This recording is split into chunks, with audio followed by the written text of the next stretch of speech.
What we have right here, guys, this is the final version of this generation Toyota Supra. This is the GR Supra Final Edition. Now, it's not just a change to the name. They actually switched up a lot of things for this version. To stiffen up the suspension, you have a lot more aggressive chassis setup as well. The camber for both front and rear axle. The wheels have more camber to them, giving them a lot better traction in the corners. And of course, we also have this massive carbon fiber package, the side mirrors, this rear spoiler as well, carbon fiber blacked out Supra logo in the back.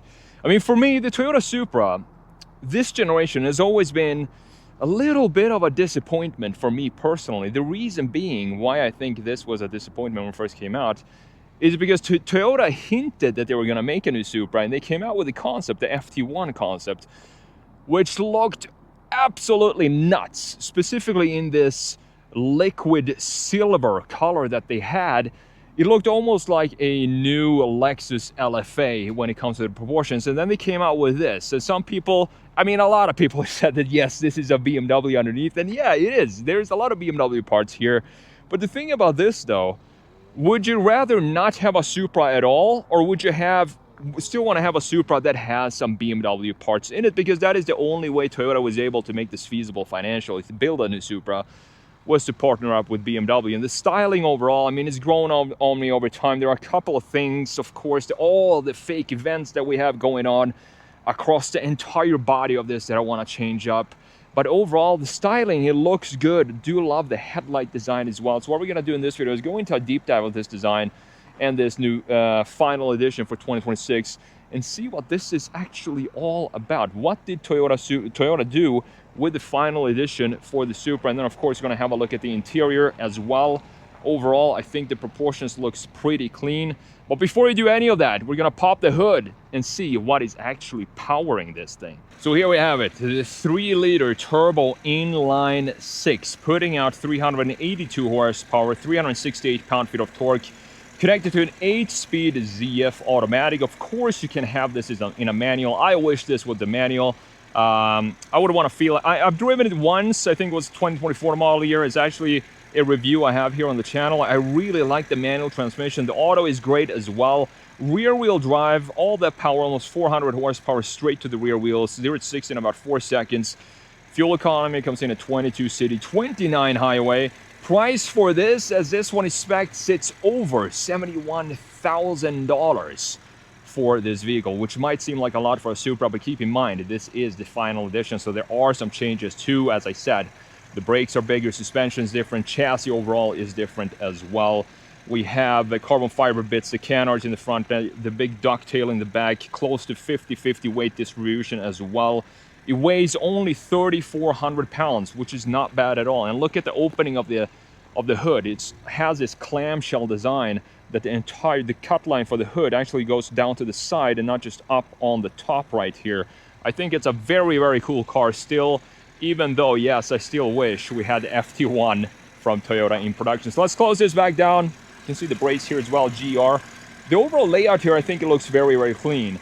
Let's close this back down. Let's talk about this design that we have for the Toyota Supra. Now, I've been running this channel for a while now, and I often get DMs from people wanting to start similar channels where they do design research, design analysis, and they often ask me what type of tablet do I want to get before I start my channel. And comparing that can be kind of tricky and definitely time consuming, and that is where today's sponsors comes in, Pickwize. Pickwize is a smart tool that delivers significant convenience to consumers and the designers alike. When considering complex purchases like home appliances, electronics, or even cars, Pickwize helps you swiftly find your ideal product, eliminating shopping hesitation and saving significant amount of time and effort. So for designers, take drawing tablets as an example. Previously, teams had to manually compare specifications and sift through reviews to analyze competitors, consuming considerable time and severely squeezing precious creative hours that could have been used in more effective ways. Now within Pickwize's designer section, the competitive analysis feature excels. Simple input,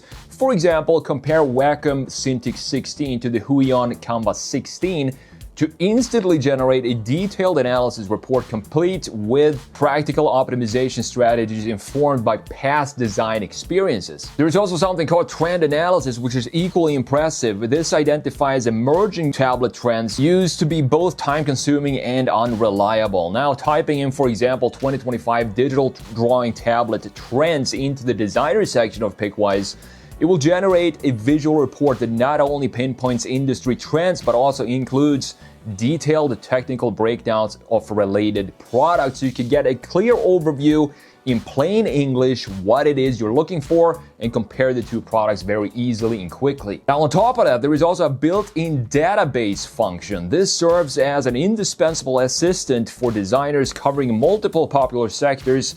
Data refresh frequency is customizable, with AI automatically organizing and synthesizing information to distill the core conclusions. The database is exclusive and professional. Currently serving the industrial design sector, it collaborates with pioneering brands not randomly scraped from the web. And it also clearly labels every data source, saving original web pages and related images to help build personalized asset libraries. So definitely check out Pickwize's Kickstarter page in the description below, and thanks to Pickwize for sponsoring this video. The thing I really never liked about the Supra is that we have too many fake vents in this vehicle. We have fake vents right here on the side, as you can see in this area.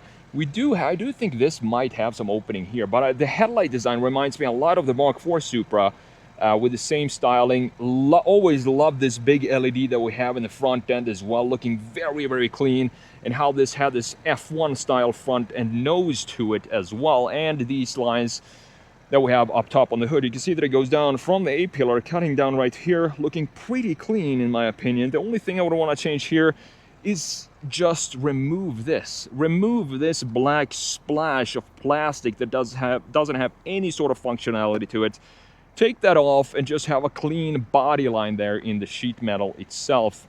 Other than that, the front end design looks maybe a little too complex in the lower section. I do believe I made a couple of redesigns of this. If I find them, I might throw them up right here. I do think that this lower section has too much going on for it, and I want to clean that up. Maybe have just one single opening right here and remove these areas here, these body color pieces here.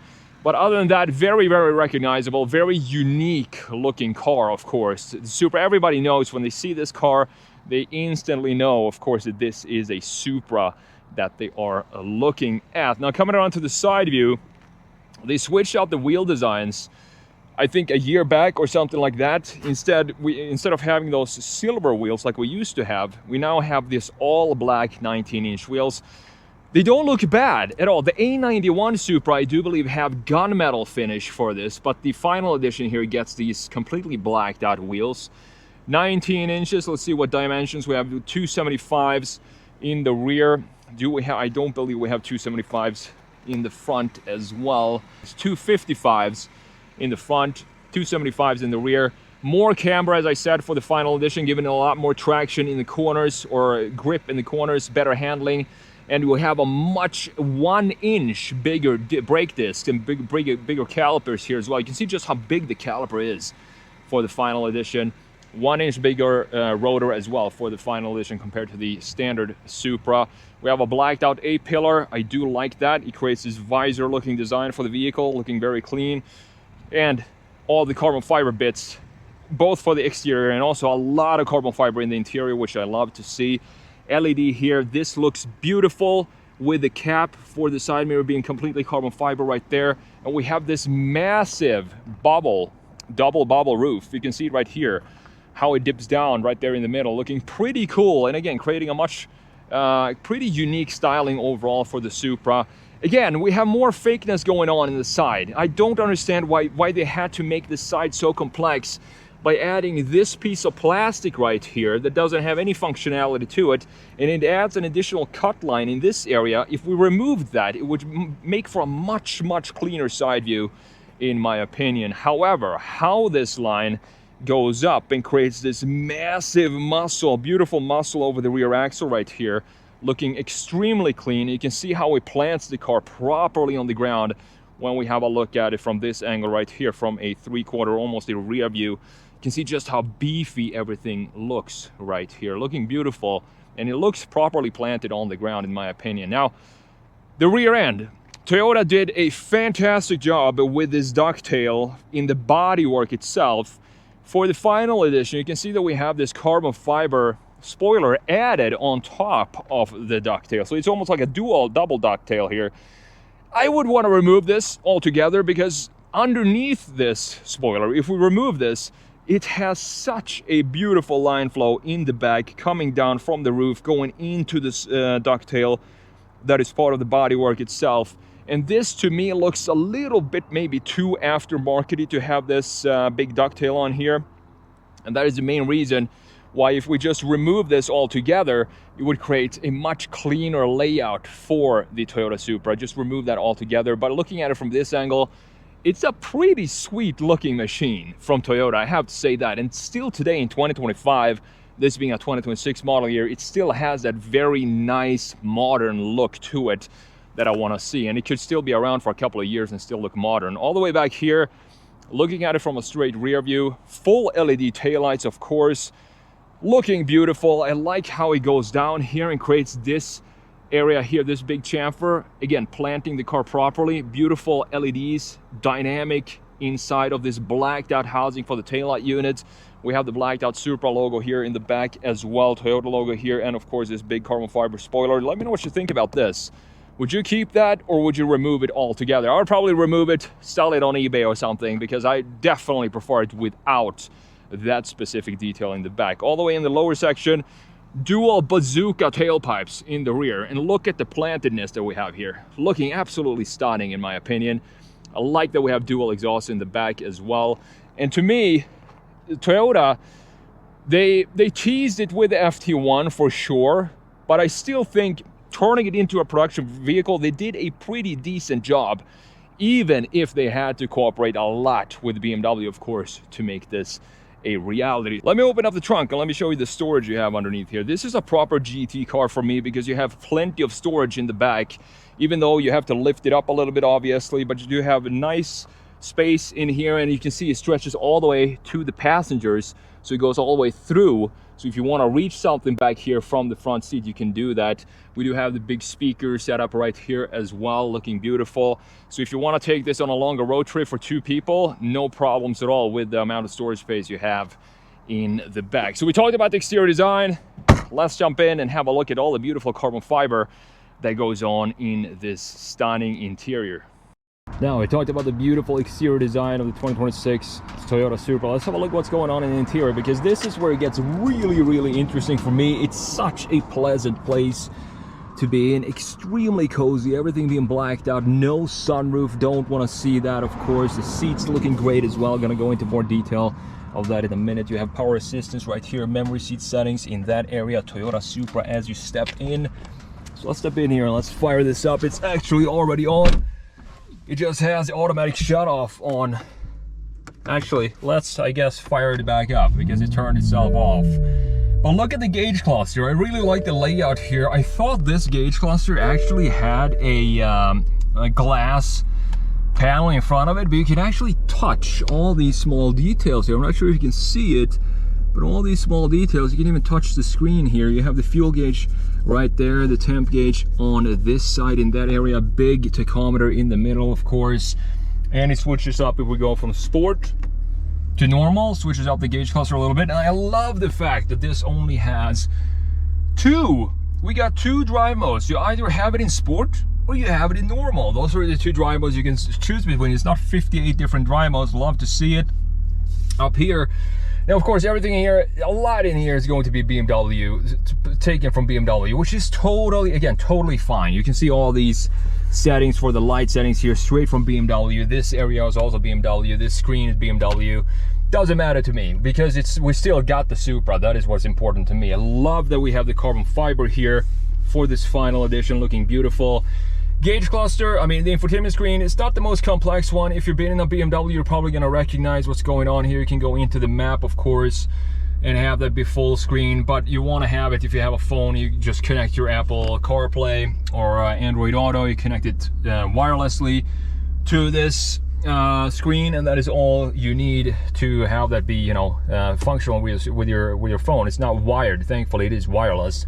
I also like this area here, 2 horizontal lines with the beautiful vents in the middle, hazard button right there. We have soft touch material up top, head-up display in front of us as well. Don't really care that much about that. We have soft touch material here, proper size glove box as well, and all the way down here you have the controls from BMW again, radio settings, and beautifully laid out. Look at this.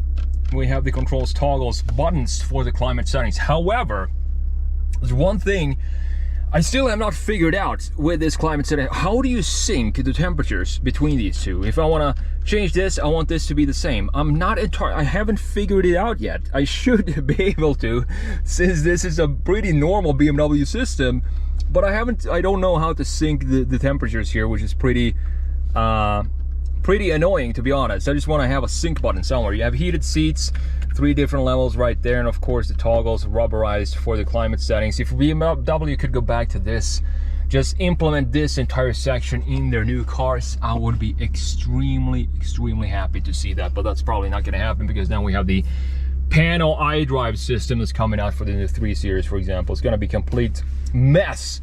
All the way down here we have a lot of carbon fiber, as I said. Beautiful to see this instead of gloss plastic like Toyota loves to put in their cars. But if you have a car for $72,000, you don't want to have gloss plastic, you want to have carbon fiber like we have right here. Controls for the infotainment screen located here, and gear selector. Now, as I said, you can get this in a manual.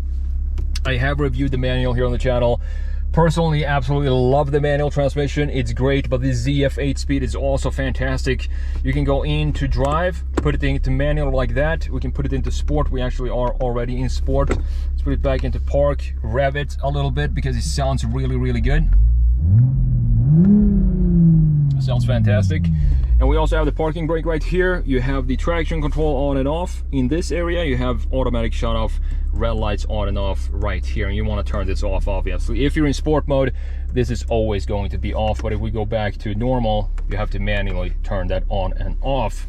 I do like the gear selector. It's functional. All you got to do, put it into reverse. You have the reverse camera right there with the parking sensors as well, and trajectory lines. It's not the biggest reverse camera, but do you really need a 24-inch TV to see where you're reversing? Probably not. If you do, you most likely need to retake your driving license if that is the case. You have the wireless charging pad right here, USB slot in that area, 12-volt outlet right there. All the way back here, 2 cup holders. As you can see, we can't open this armrest, which is fine for me, because you still have a little bit small storage right there, and you have all the space in the back, which you can reach back and grab whatever you want from the back, from the trunk space. The seats themselves, I do think they look very beautiful. We have the red stitching here with the leather Alcantara in the middle, heated seats, and we have GR in the backrest looking beautiful with this metal trim that we have here as well. Red seat belts looking clean, add some contrast to this in addition to the red stitching we have here. I would want to see red stitching right here, like dual stitching, white and red in that area. The GR colors like we have on the seats come back in the door panel in that area. Look at the steering wheel, typical. I mean, if you've been in a Supra, you're gonna be very familiar with the steering wheel. It's a very basic steering wheel. I don't really need anything else than this. I think it looks great. We have the controls for the voice command and also the volume controls here. We have the controls for the cruise control settings in this area. Of course, paddles for the 8-speed automatic. We have the indicator stalk on the left side, and we have the washer stalk right here on the right side, exactly like you would expect. All the way down here, the settings for the light settings, BMW style. Overall, I mean, we don't have a sunroof here either. It's such a cozy interior, this thing, that I really don't want to step out of it, because when I sit in here, this is how you want to feel when you sit in a sports car. You want to feel like you're sitting very low down, like the interior is building up all around you. This shoulder line for the car is the same shoulder line as my shoulder right here.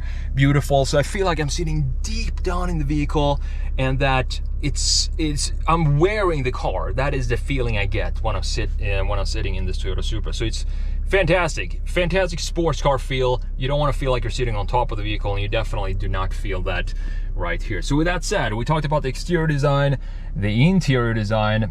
Now let's take this for a drive. All right, guys, let's take the 2026 Final Edition. No more Toyota Supra this generation after this one. Let's take it for a drive and let's see what this is all about. As I said, it feels, with the changes that Toyota made to this, it feels a little bit different than a regular Supra. It feels stiffer, it feels harsher, more aggressive. And I personally like that. Some might say that it's a little bit too harsh, but it is a Toyota Supra. I mean, even if you're in normal, it's still pretty harsh. We start with normal right here and just cruise over this pretty rough road. There's also a lot of road noise in here. But the thing about cars like this, in my opinion, is that I want to feel like I'm sitting inside of a machine. I don't want to be excluded from the exterior world too much or the road underneath me. I want to feel the road in the steering wheel, and you can definitely do that in the Toyota Supra. And that is one of the key benefits of working with BMW, of course. This is a proper driver's car.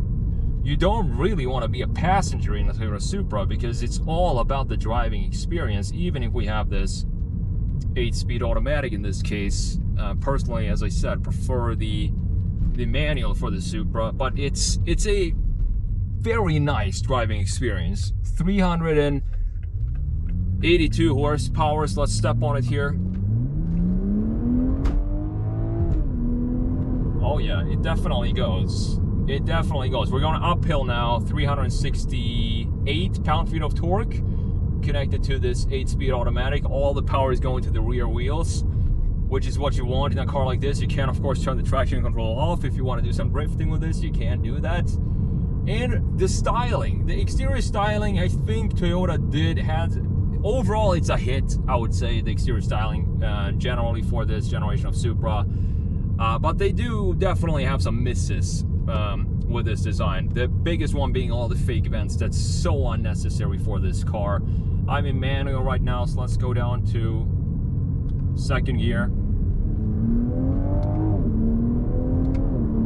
This ZF automatic is fantastic. I mean, it's such a quick shifting gearbox. There is no lag whatsoever, not on the upshifts or the downshifts. And it does burble and crack sometimes. Oh, it's a joy. It's a joy to drive this vehicle. Such a fun car to drive. And it definitely feels like a sports car. It doesn't compromise with too much comfort. The suspension is being too soft and stuff like that. If you have a sports car, you want it to be sporty, obviously, and that is exactly what's going on here. There's not a lot of compromises with this car. I think it sounds pretty good too. I'm not entirely sure if it's pumped into the cabin, the audio from the engine, but it doesn't matter to me. It still emphasizes the driving experience.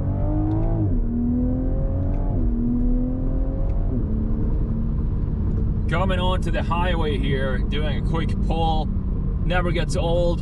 This ZF automatic just feels great. The paddles are great. This is a car that has the rights to have paddles because it actually does something for the driving experience. But while we're cruising here, let's put it back into normal balance settings, that's it's called. And let's just cruise 65 miles per hour here on the highway.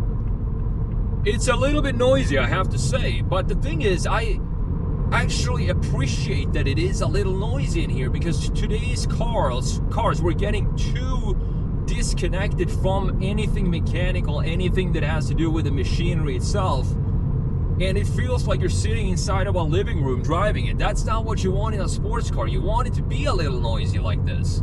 So for me, it's actually a positive that this feels this raw, and this being the Final Edition feels even more raw than the regular Toyota Supra. The standard question I always ask myself, that's very rarely I say no to any new car I'm testing: would I be able to drive this comfortably cross country? 100%, no problems whatsoever. Even if I have a passenger, we might have to speak a little louder while we're on the highway, but as I said, it's totally fine for me. The comfort is there. It's a little bit stiff in the suspension, but it is a sports car, so you wouldn't expect anything else. So how can we sum up the 2026 last hurrah for this generation of the Supra? I think it's a fantastic sports car, there we have the cracks and bangs on the downshifts. The exterior styling, yes, it could have some improvements to it, just clean it up a little bit, but that is pretty much it. The interior is spot on to me still. And it goes like crazy. So well done, Toyota. And I'm glad that they actually made the Final Edition special. It's not just the name Final Edition with some carbon fiber bits on it. They changed a lot what's going on underneath the shell of this vehicle, which makes it feel like they put in some effort to make it, you know, a respectable last Final Edition for this generation Supra. Thanks so much for watching, and I'll see you in the next video.